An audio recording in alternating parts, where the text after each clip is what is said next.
Thomas d'Aquin, l'unité de l'intellect contre les avéroïstes. Introduction. Quand en 1270, à une date inconnue, Thomas d'Aquin rédige le De Mutat Intellectus contra Averroistas, il lui reste à peine 4 ans à vivre.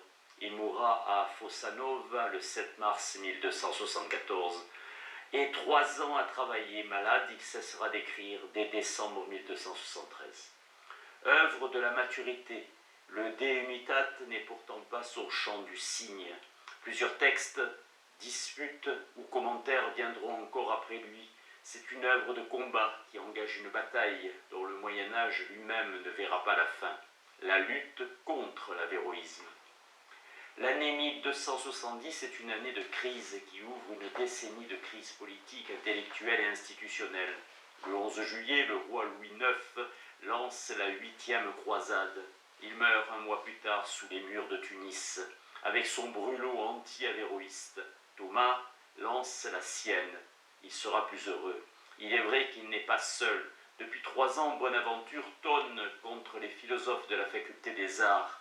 L'ancien maître de Thomas, Albert le Grand, entre en lice. Il sera bientôt rejoint par l'évêque de Paris, Étienne Tempier. Pourquoi cette agitation? Thomas lui-même nous répond. Une erreur a envahi l'université parisienne. Il faut la réfuter. Son auteur, Averroès. Ses partisans, des chrétiens latins qui font profession d'ignorer leur christianisme et de mépriser leur latinité.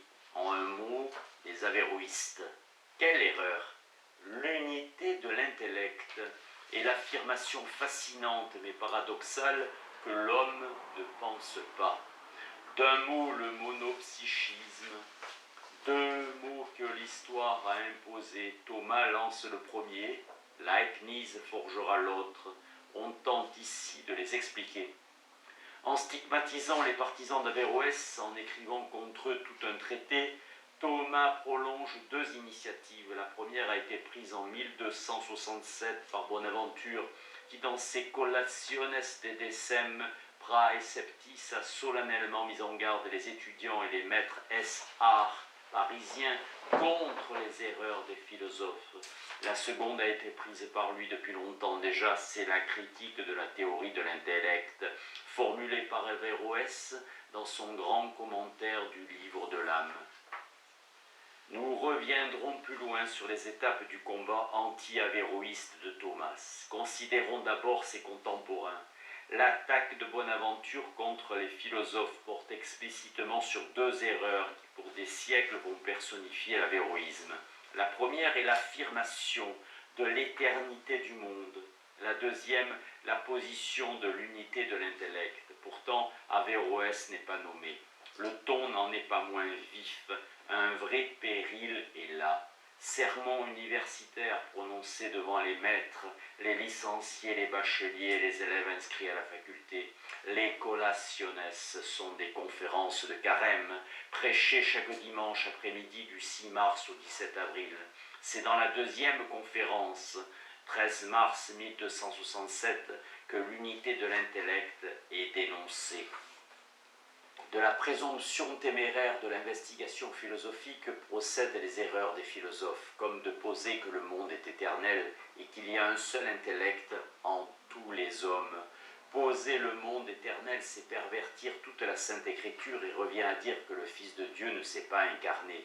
Mais poser qu'il y a un seul intellect en tous les hommes revient à dire qu'il n'y a ni vérité de foi, ni salut des âmes, ni observance des commandements, et que le pire homme sera sauvé et le meilleur damné.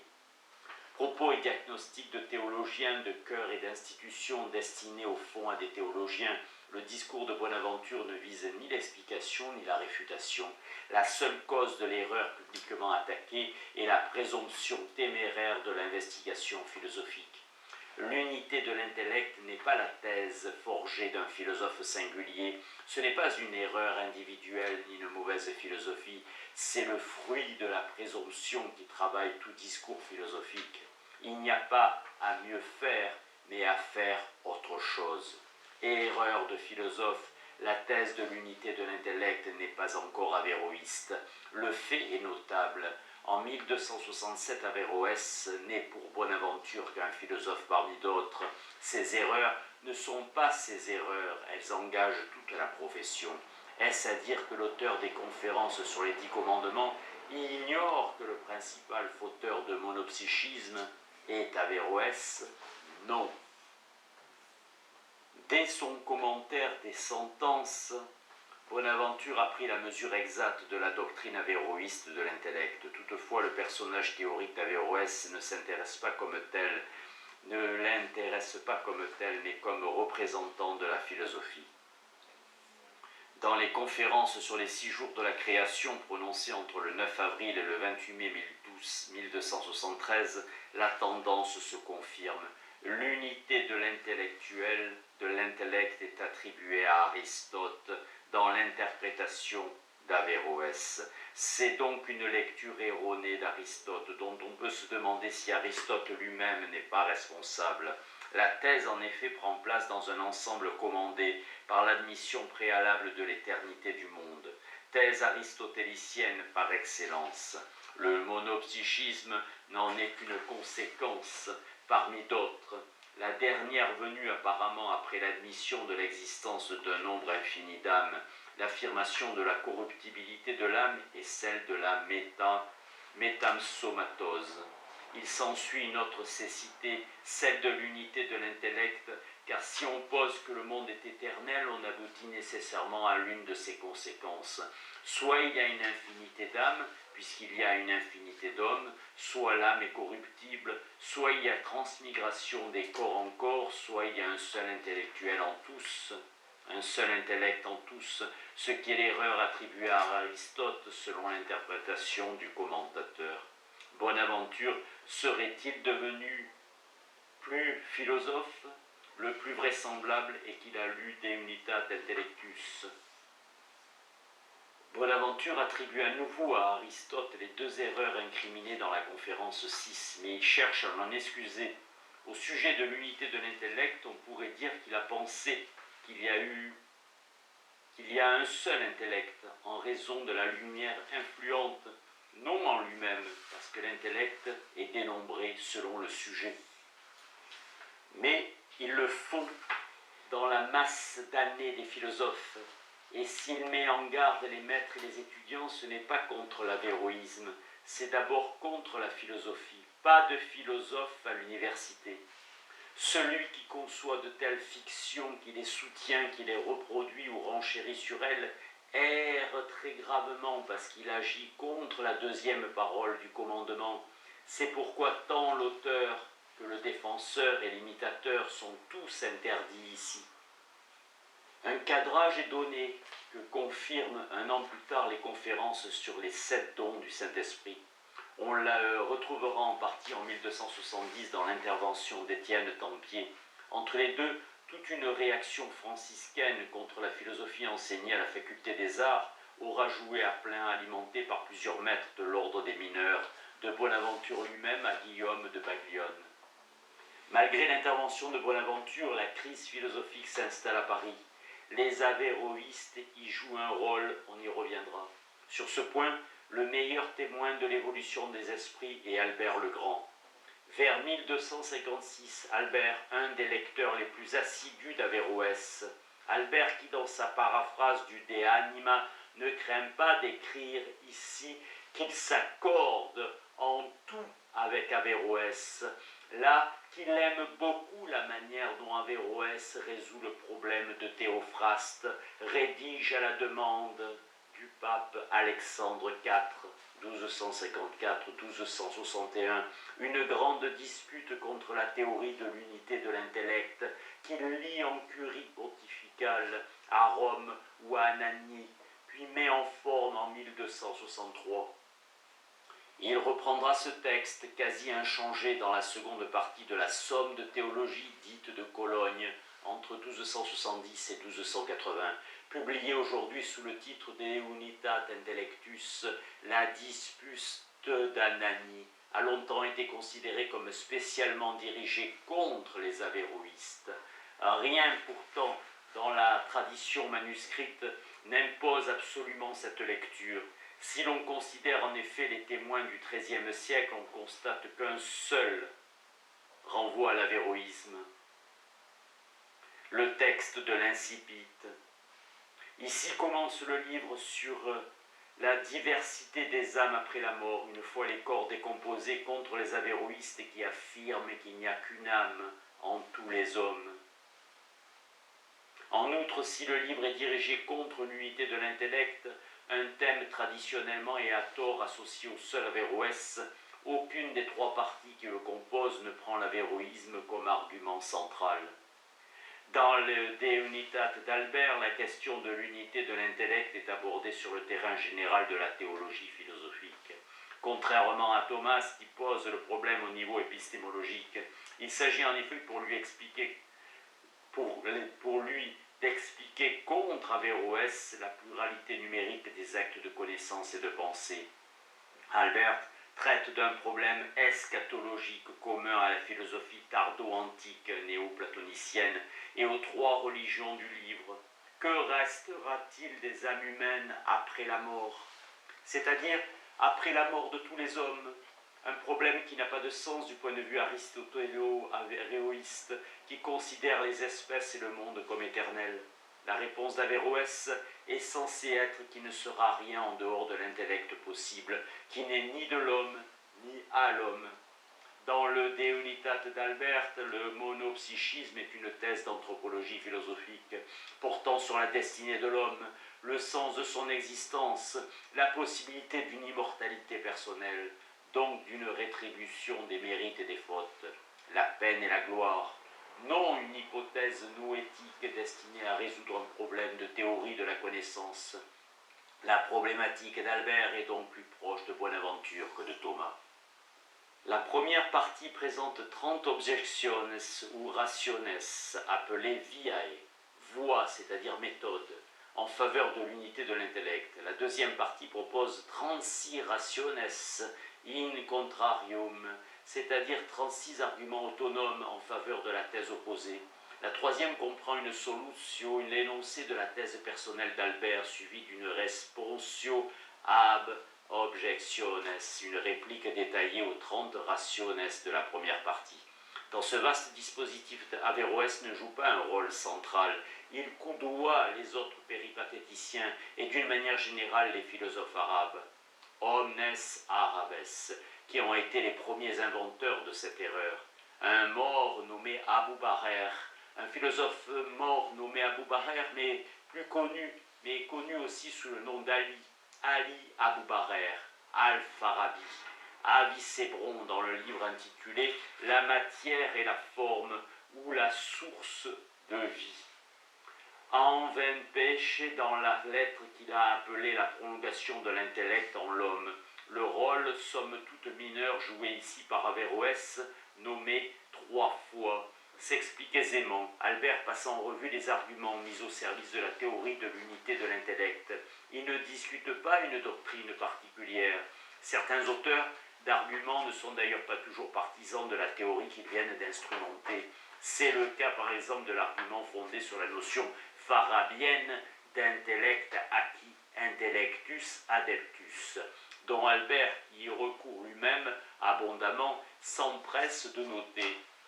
Cet argument sert à beaucoup de gens, il remonte à Al-Farabi, mais lui-même ne l'a pas formulé pour ce à quoi il l'utilise. Il entendait seulement montrer grâce à lui que l'âme est placée dans le corps pour y acquérir l'intellect grâce à un effort continu.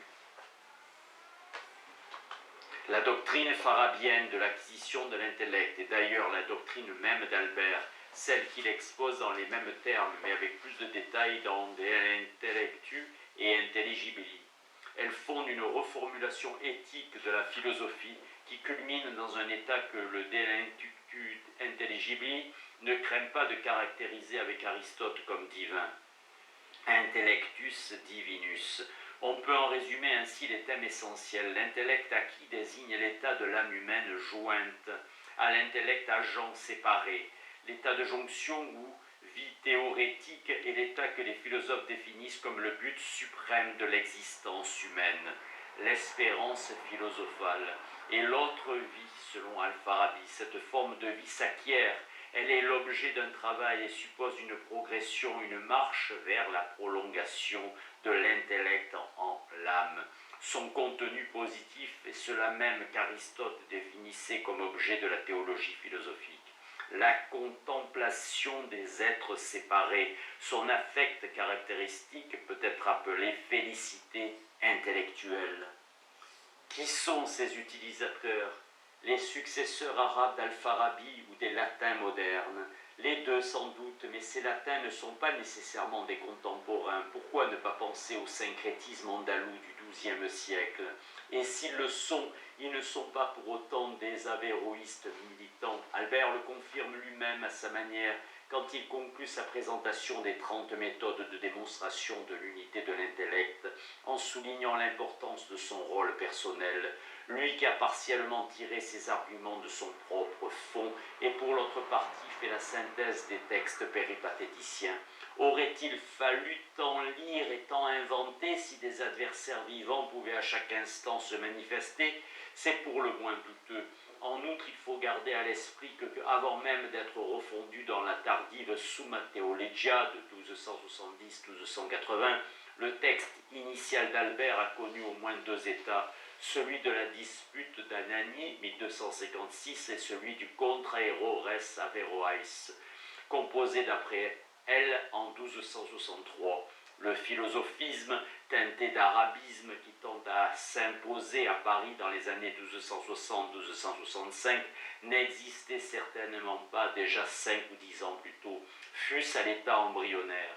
Dans les années 1255, en tout cas, l'avéroïsme n'était pas même imminent. En fait, c'est seulement dans la refonte du texte de 1263, autrement dit dans la Summa Theologia, qu'Albert mentionne les avéroïstas. Mais précisément, les temps ont changé. On est après la crise des années 1270, après les De Unitate Intellectus contre Averroistas de Thomas d'Aquin. C'est donc rétrospectivement qu'Albert rééquilibre son texte de 1256-1263 en mettant tout le poids sur Averroès.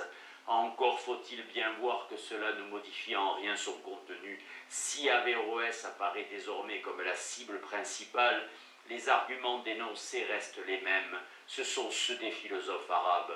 Certains viennent d'Averroès. Aucun n'est avéroïste. A fortiori, aucun n'est à la fois avéroïste et latin. En fait, Albert lui-même nous donne le sens de cette dérive dans la chronologie qui présente le texte qui va intégrer à la Somme.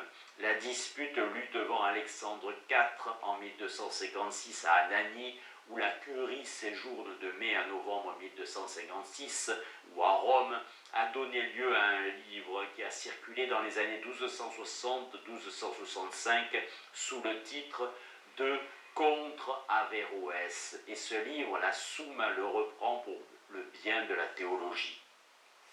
De 1256 aux années 1270, période durant laquelle Albert travaille à sa Somme, les choses ont changé de la manière que laissaient prévoir les mises en garde de Bonaventure. La réfutation du monopsychisme avéroïste est devenue une urgence théologique pour les chrétiens. D'où le jugement sévère porté à ce moment par Albert sur l'erreur d'Averroès et la retouche qu'il impose à la signification générale de son propre livre, laquelle erreur est particulièrement dangereuse. Et c'est contre cette erreur que j'ai disputé autrefois quand j'étais à la curie. Ce n'était pas le cas au moment de la dispute en curie. De fait, dans l'état initial du texte, le De Unitate Intellectus d'Albert est un livre de philosophe parlant de théologie naturelle. Albert le dit sans embâge, il va procéder en philosophe contre ses adversaires et refuse explicitement d'assumer ou plutôt d'invoquer le point de vue de la religion.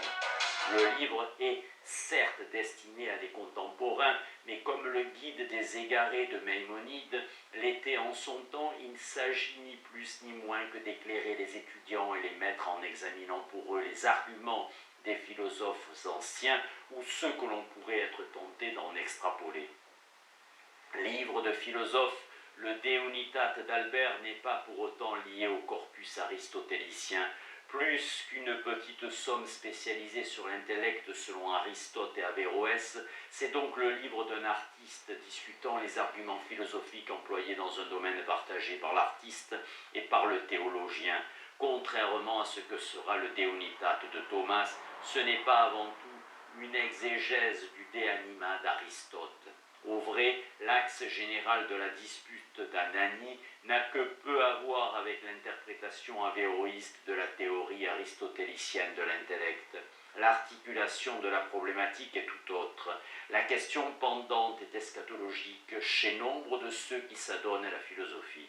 Il y a un doute sur la séparation de l'âme et du corps, et dans l'hypothèse où l'âme est séparée du corps, sur ce qui reste d'elle après la mort, et dans l'hypothèse où l'âme subsiste, quant à l'intellect, si l'intellect restant d'une âme est le même ou un autre que celui qui restant d'une autre âme.